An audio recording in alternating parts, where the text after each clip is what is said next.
Hi, welcome to Planet Hex. I'm Andrew Horn. On this special episode, we're going to kick off an informal little series where, after each time my group that I play Dungeons and Dragons with every other week has a session, we're going to have a little debriefing with our GM, Andy Allen. So I caught up with Andy Allen over Zoom tonight, and yeah, it was a weird session this week. It's our second session for a new group. We're having a lot of fun with it already. It's nice to meet some new people. Let's catch up with Andy and see how things went down as we traverse the adventure towards the lost mines of Phandelver. Evening, Andy. Hello. How you doing? I'm great. Have you recovered from Tuesday? Just about. It was a bit mental. Uh, and by a bit, I mean a crazy amount of mental, I think. It was good fun. It's good fun, but yeah, it's interesting anyway. This was the second session for our a new group, that's half of the previous one and some new additions. Yeah. Where did you find the others? I don't know if they're all So nuts. I mean, no.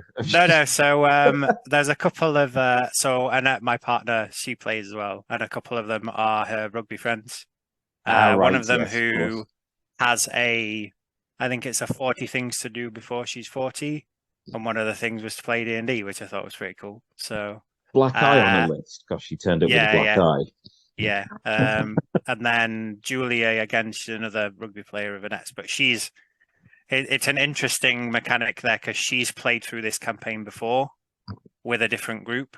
So Yes. she's kind of helping Vicky's the one who's doing the 40 before 40, helping Hmm. her to like, uh, experience D&D, and if she has any issues, she's going to help her out and that kind of stuff. But and then the other Enjoying two, it. Matthias, I work with him at at the company that I work for, so it was kind of I think he's done a bit of like role playing and D&D before, but this is like going to be his first kind of hopefully big adventure. So I hope he's going to enjoy it. I've played some of this campaign with you before. Not, I don't even know how far we got because we mhm. faffed around so much, Yeah, killing everything yeah, in sight, or trying to get yeah, laid with everything. But yeah. um, Yes.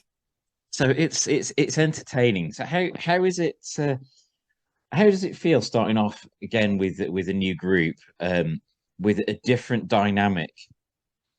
Yeah, it's obviously because usually I think the max party size is usually five, but we've got seven. So that can be a bit tricky at times. But what I will say is like, even we're two sessions in and so much stuff has already happened that's what I love about it is the fact that not every session with different parties is like the same. Yeah, Everything's unique.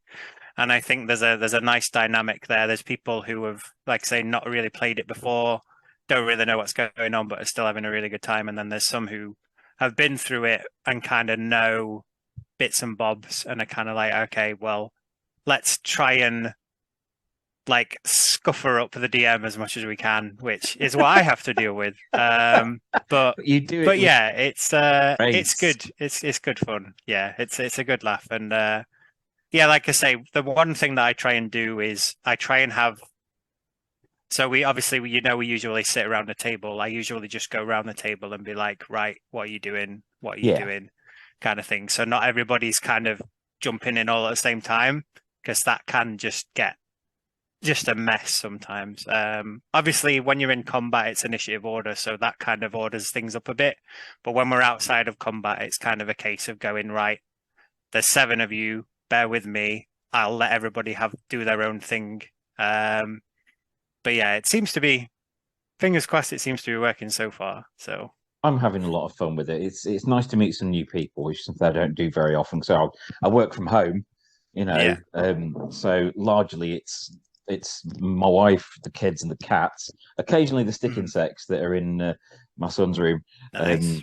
but they that's largely all I see apart from people's faces in little screens.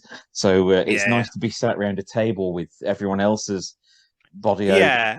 whatnot, Yeah, definitely. people. I think it's good to have it like So I've set this one up to be every 2 weeks, which Hmm. gives like a little bit of a gap, mainly so that I can try and figure out what's going to be happening in the next section. Yeah, I have done this campaign a couple of times before, so I know like up to a certain point. But it also makes it so that you guys are kind of like anticipating it a little bit more. yeah, Because sometimes when it's like on a weekly basis, it can be a bit like it can start to get a bit mundane. Whereas I think having that little bit of a gap, it's kind of like, oh, I usually do like a recap at the start of a session just to be yeah. like, this is the crazy amount of randomness that you got up to last week. Let's see what happens this week. But yeah, it's good fun. Of course, in this week you had to deal with one of our party, Jordan. Hello, JC. If you're watching this, and just to find out what we say about you Yeah. nuts. Not about your nuts, just him generally being nuts. I mean, The it could be. it He's a started bard out after all. yeah, this second session started out with him not being with us. He Yeah. wandered off at the end of the first one. So Yes, he did. how how do you find it when you try and have to try and bring some order to the chaos? Yeah, it's kind of I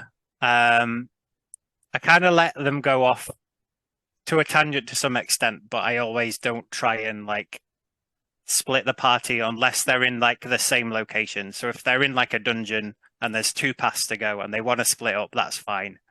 But when it comes to things like so it was a case of you guys came up to this encampment and then Jordan's character, who I need to change his name because he's basically got my character's name was Pellinor Wardenson, which is like an anagram of my name and some added bits.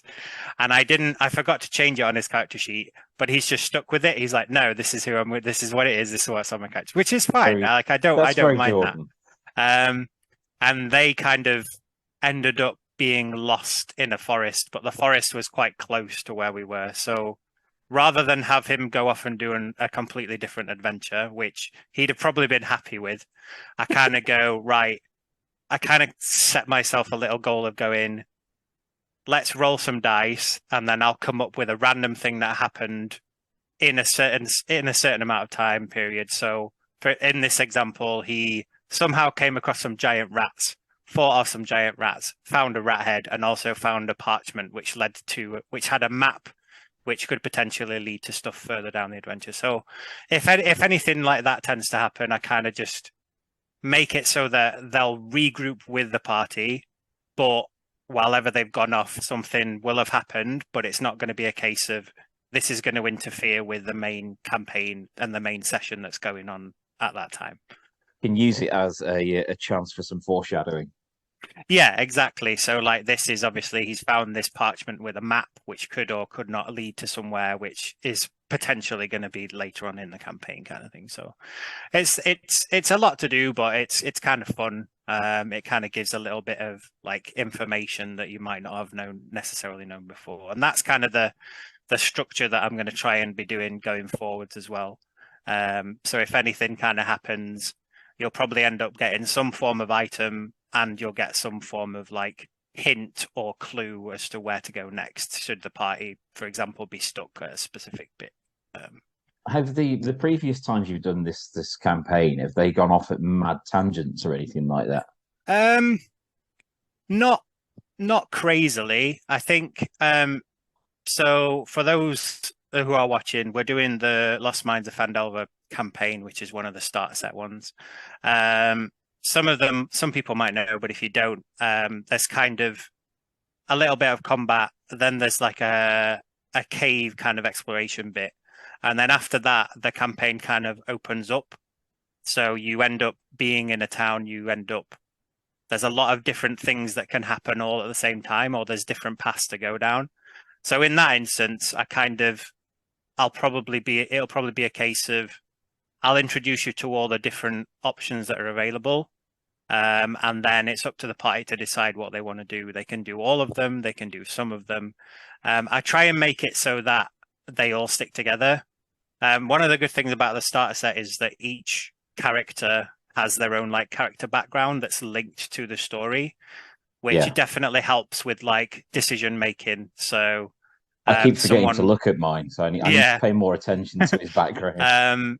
So there might be, for example, there might be like an orc encampment that someone has to deal with, or it's in their background that something happened with orcs in their previous life that they need to go and deal with these.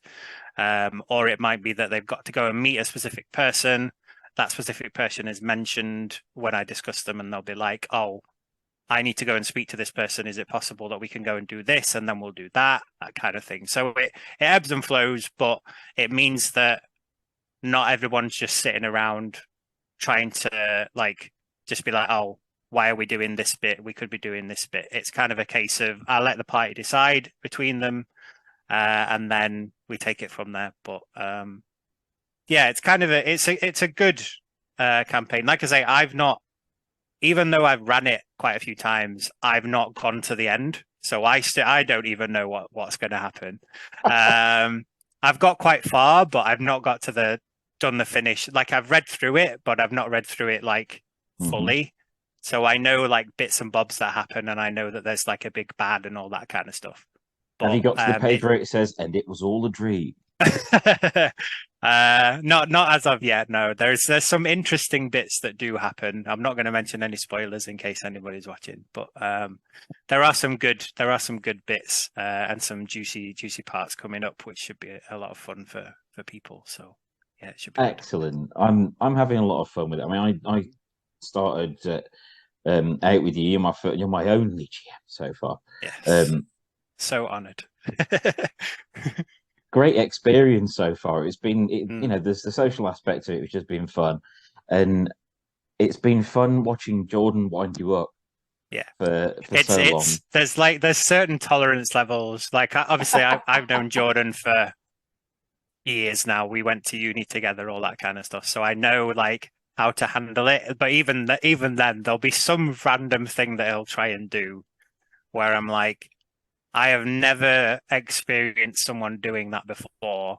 How do I make sure that I always try and make it so that things are possible, but if it's to an extreme, I'll be like, no, you can't do that, but you might be able to do X, Y, Z. So I always give an option, but there are like certain aspects. I mean, you need to remember that you guys are in level 1.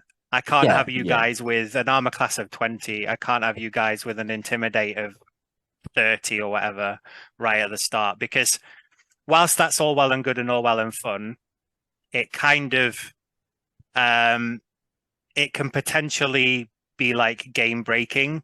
yeah. Because if you're just running in and I'm trying to hit you and you're just like, no, my armor class is ridiculous, I have then 8 it make armor class.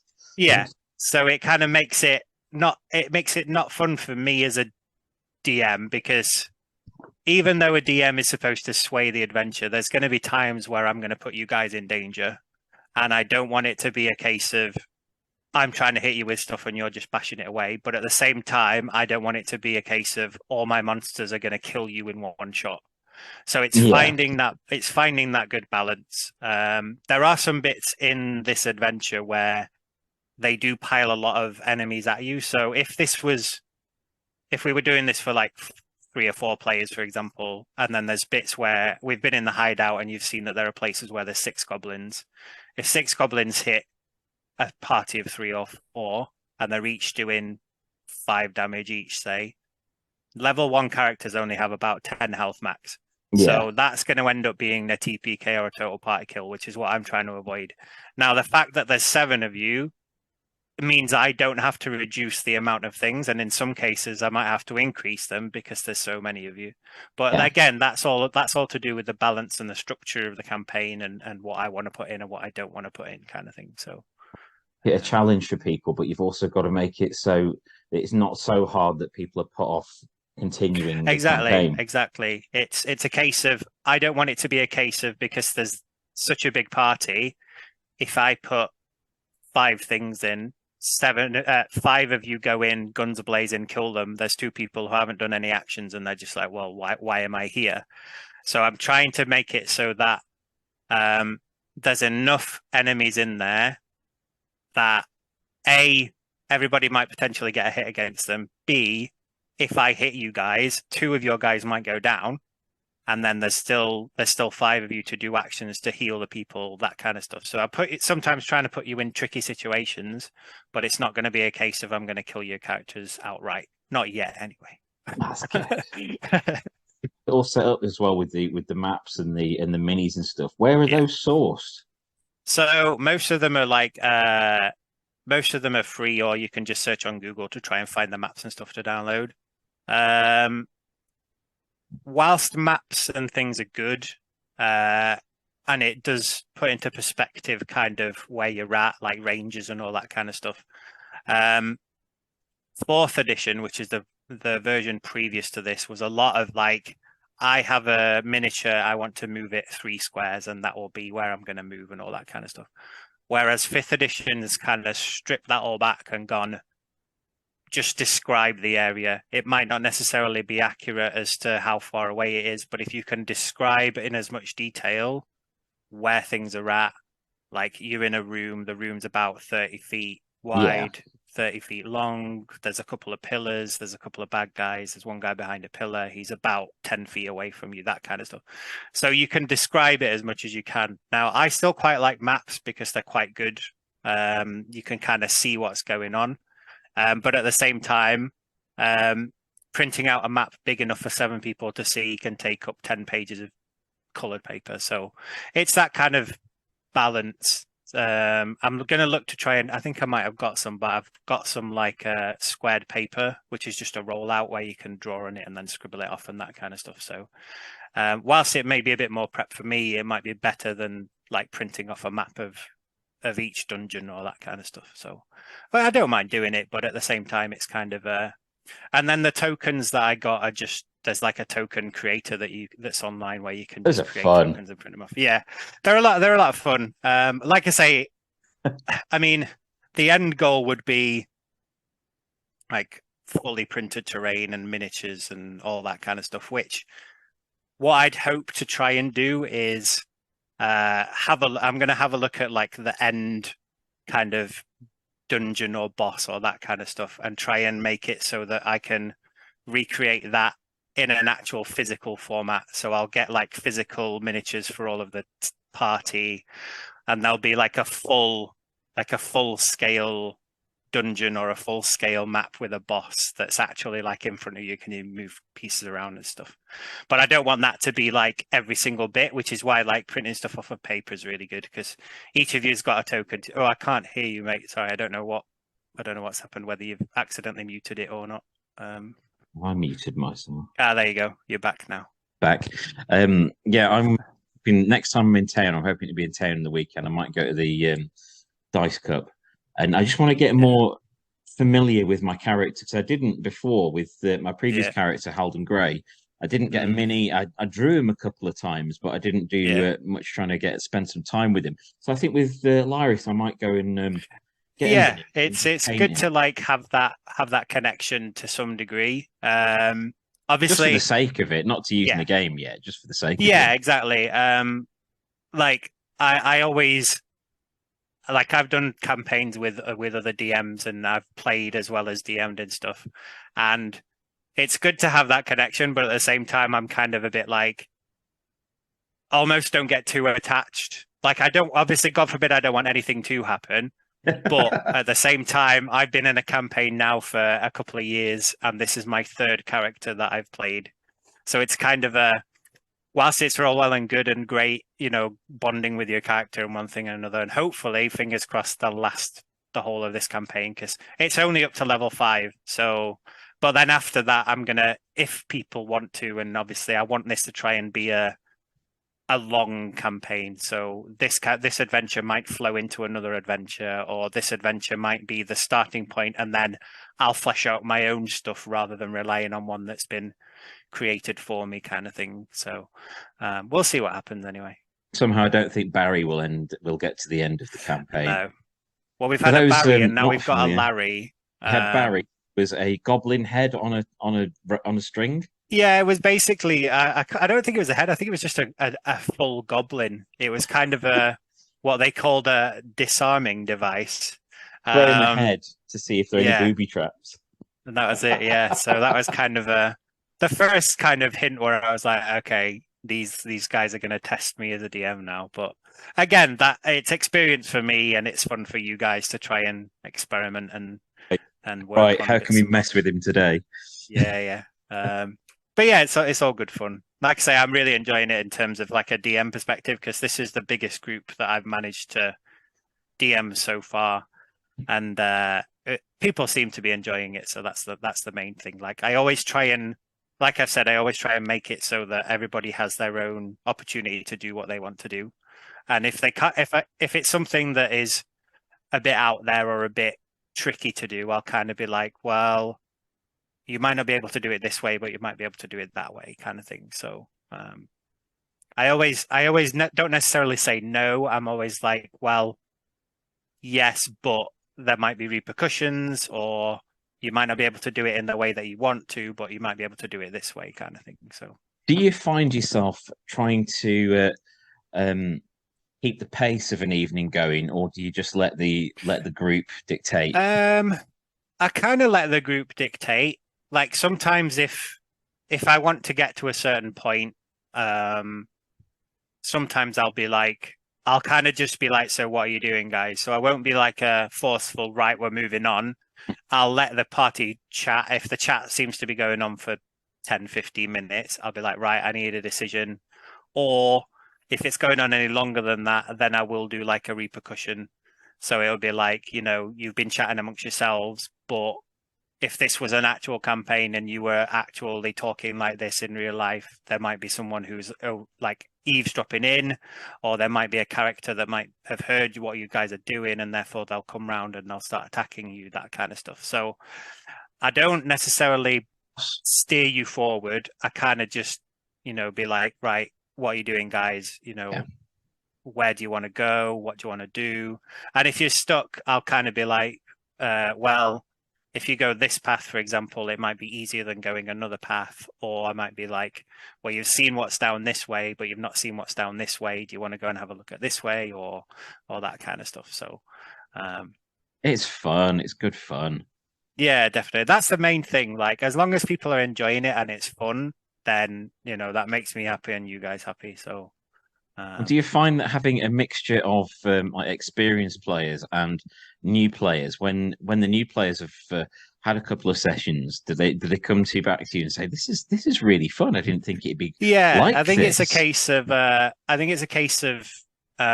people start slowly but surely coming out of their shell a little bit Hmm? and deciding like what they want to do. So Mateus is a good example because Mateus is playing a high elf wizard. He's kind of looked into his character and gone, as a high elf wizard, I am above everybody else. Yes, So he's sticking to it what well, isn't yeah, he? so what I will do is I'll kind of sit back, decide what people are doing. If no one's making a decision, then me as a higher being will make the decision. So it's You kind of just like like, being a higher being. That's what it is, isn't it? yeah. Um, You just but God but again, complex. there's obviously Annette, my partner, she's playing a wood elf, so there's that kind of tension between high elves and wood elves, which I find really fun. Um, Obviously, we've got a couple of halflings, so they kind of bounce off each other. We've got you as the dwarf, so the fact that there's a mixture of races as well is a lot of fun. Um, Rather than everybody just being generic human. Which I mean, D&D is based off that anyway, having this varied mix. But yeah, it's good. It's good fun having a mixture for sure. Definitely, it definitely helps. Do you find it's easier for like not like non-gamers but newcomers to get the hang of more than Warhammer? Because Warhammer's just Yeah, kind of is so daunting yeah. to get It's into. obviously like I mean, anyway. I play Warhammer myself, and 100%. It's there's a lot of pre-generated stuff out there for D&D. Hmm. Whilst there are video tutorials on Warhammer and stuff, um, if you're a newcomer trying to get into Warhammer, it can be a logistical nightmare because there's so much out there. Um, One of the things that uh, I find a bit difficult with Warhammer is they always release like a box set for a new edition. Yeah, But I think in my eyes, it's too much. like, don't get me wrong, it's a heavily discounted price, so it could be 150 quid, say, and you get 2 armies, you get a rule book and all that kind of stuff.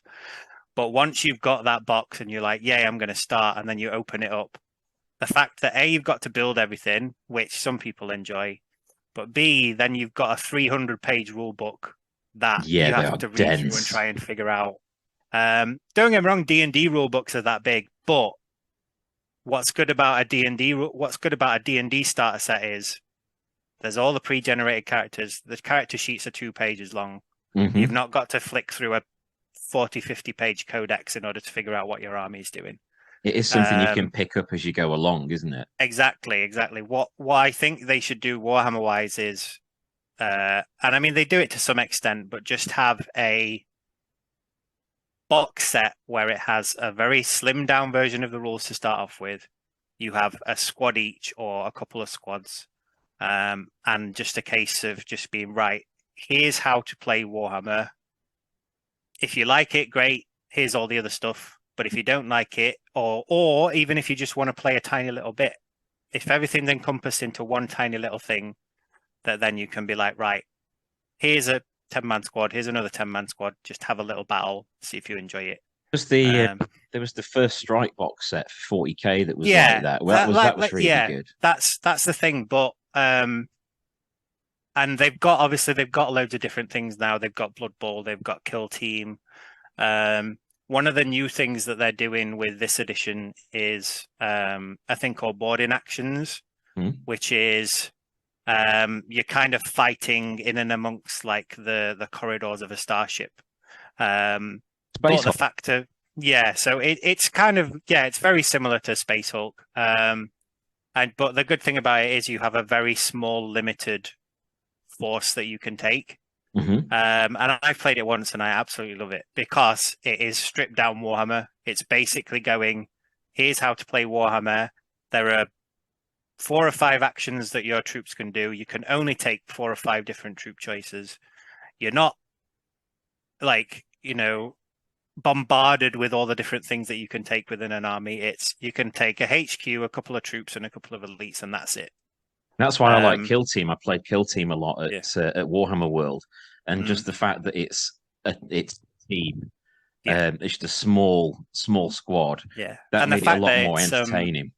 yeah, and the fact that it is just a squad means that you can kind of relate a little bit more to them. You can kind of make them a bit personal. You could potentially give them names if needs be. You can give them a bit of background. One of the coolest skill teams I've seen is a Death Watch one.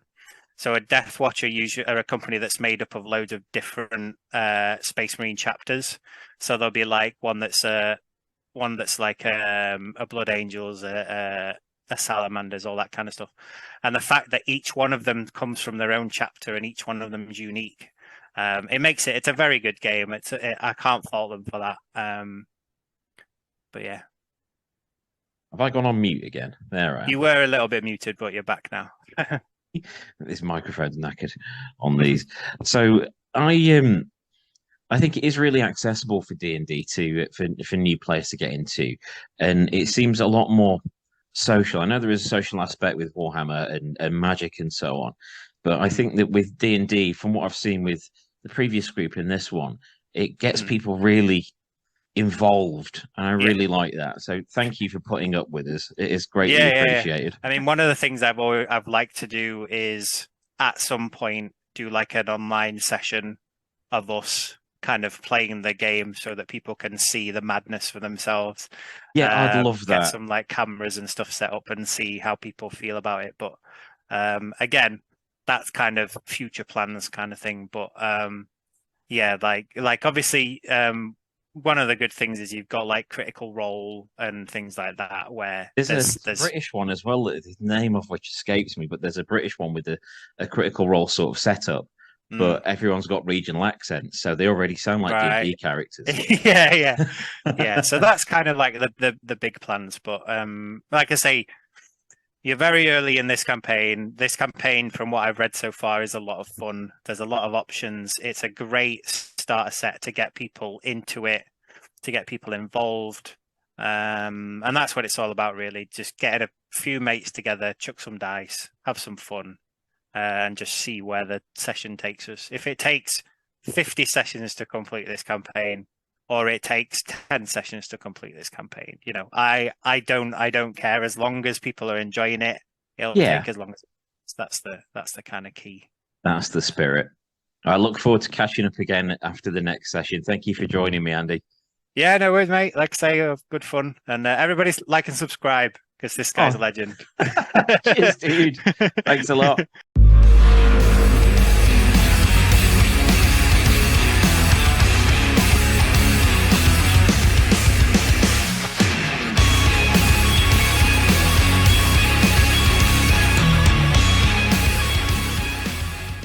Thank you for watching. Please subscribe and validate my existence.